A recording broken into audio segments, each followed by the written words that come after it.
I want to thank our witnesses for being here today.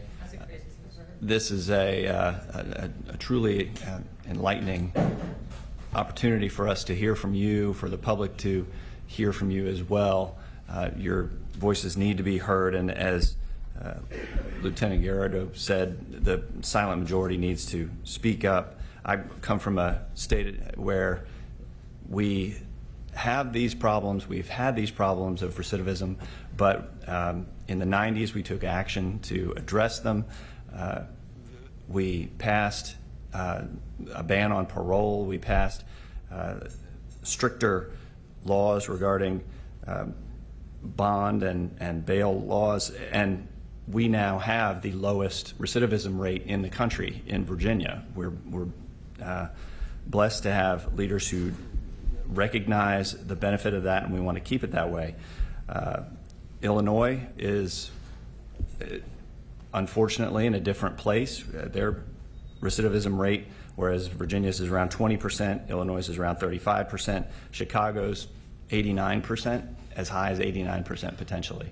It is really shocking to hear what has happened to the recidivism rate and what that does to crime. Lieutenant, can you talk about the recidivism rate, but also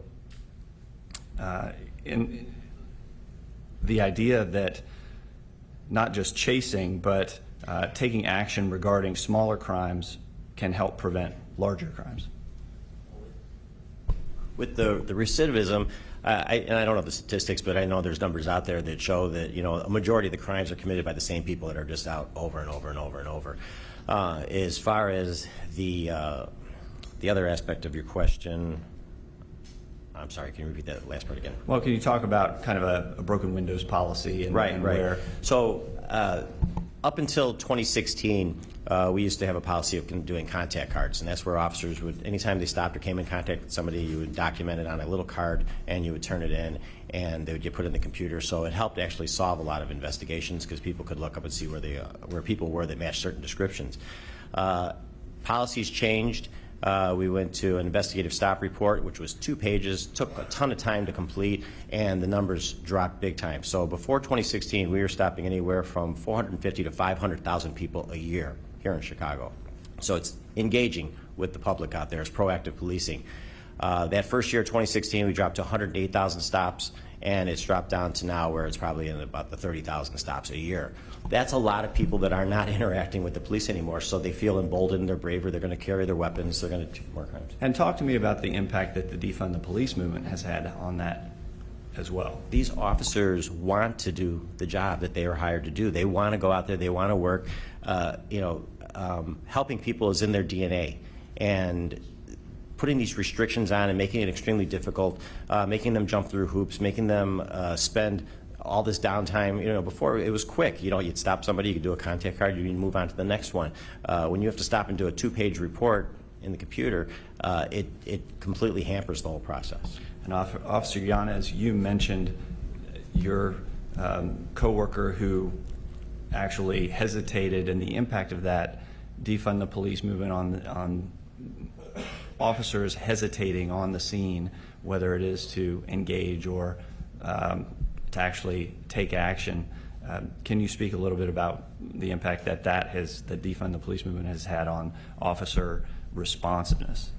I didn't say that. My partner never hesitated, but I can see that one of your coworkers, and maybe it was Lieutenant. Yeah, the lieutenant had mentioned that the officer was fighting with the gentleman with PCP, but I have seen a lot of it while I was an officer, that you second guess yourself, like even pulling your gun out during a situation where you kind of have a gut feeling.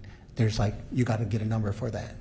And then so many different policies. You know, it's so hard to be a proactive officer nowadays because of all the limitations that you have as an officer, as liability. Well, it's led to 2,000 officers short this year, 350 resignations, lateral transfers, as you were talking about. And the Safety Act just seems to be really, really harmful, and the potential is going to be very dangerous. I'm looking at, for a bond hearing, you need to establish proof to hold a defendant. You have to establish proof that the suspect committed the crime and poses a threat to the physical safety of a specific identifiable person.